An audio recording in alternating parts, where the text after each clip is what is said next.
Paris की ऐतिहासिक गलियों में एक नई क्रांति की गूंज सुनाई दी। लेकिन इस बार यह क्रांति किसी राजनीतिक आंदोलन की नहीं बल्कि आर्टिफिशियल इंटेलिजेंस की थी। कल्पना कीजिए एक ऐसी दुनिया जहां डॉक्टर से पहले आपका एआई हेल्थ असिस्टेंट बीमारी का पता लगा ले। एक ऐसी अदालत जहां न्यायाधीश नहीं बल्कि एआई सक्षम सिस्टम तेज और निष्पक्ष न्याय दिलाए।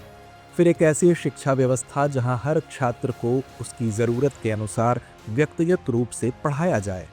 तारीख 11 फरवरी 2025, जगह पेरिस। दुनिया के सबसे शक्तिशाली नेता, तकनीकी विशेषज्ञ और नीति निर्माता एक ही मंच पर जमा हुए थे। मौका था एआई एक्शन समिट 2025 का। सवाल सिर्फ इतना ही नहीं था कि एआई क्या कर सकता है, बल्कि यह था कि हमें एआई को कहां तक जाने देना चाहिए। इस ऐतिहासिक समिट में भारत के प्रधानमंत्री नरेंद्र मोदी और फ्रांस के राष्ट्रपति इमैनुअल मैक्रों से लेकर गूगल के सुंदर पिचाई और ओपन एआई के सैम ऑल्टमैन तक सभी की नजरें एक दिशा में थीं।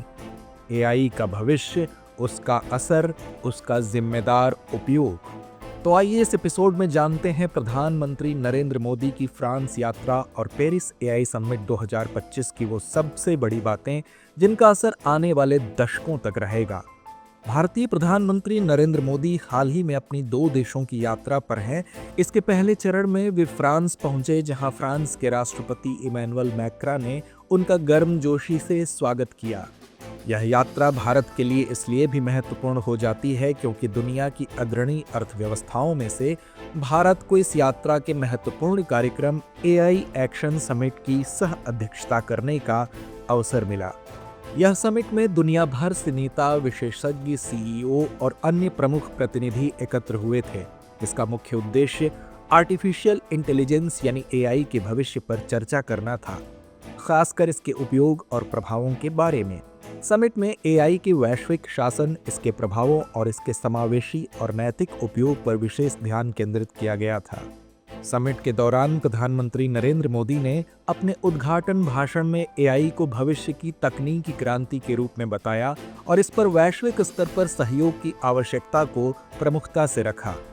उन्होंने कहा कि एआई का प्रभाव बाकी तकनीकी बदलावों से बहुत अलग है और इसे सही तरीके से लागू करने के लिए वैश्विक सहयोग जरूरी है। उनका कहना था कि हमें एआई के समय में यह सुनिश्चित करना चाहिए कि यह तकनीक सभी के लिए फायदेमंद हो, खासकर विकासशील देशों के लिए, ताकि यह समावेशी विकास में मदद कर सके।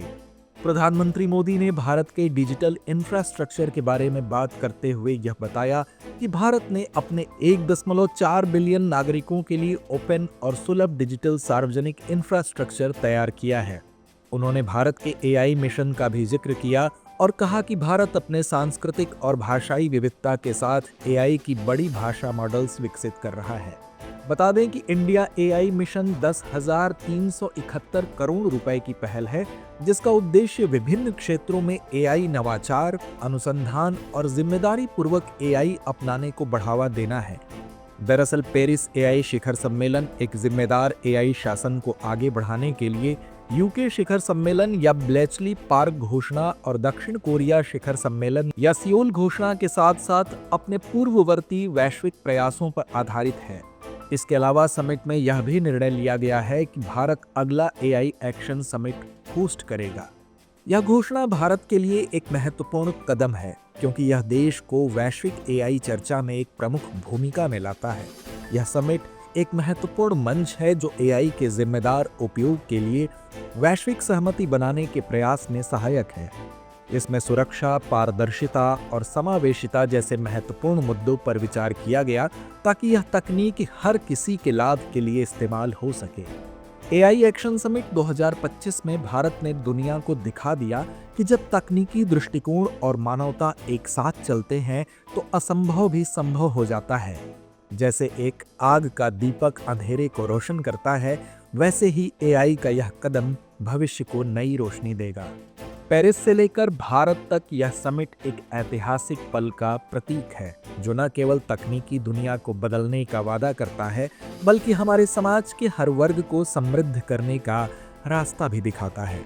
तो व्यूअर्स, चर्चा को यहीं विराम देते हैं और नोट करते हैं आज का सवाल। एआई शासन में अंतर्राष्ट्रीय सहयोग की भूमिका का मूल्यांकन करें, विशेष रूप से भारत की एआई एक्शन समिट 2025 में भागीदारी के संदर्भ में।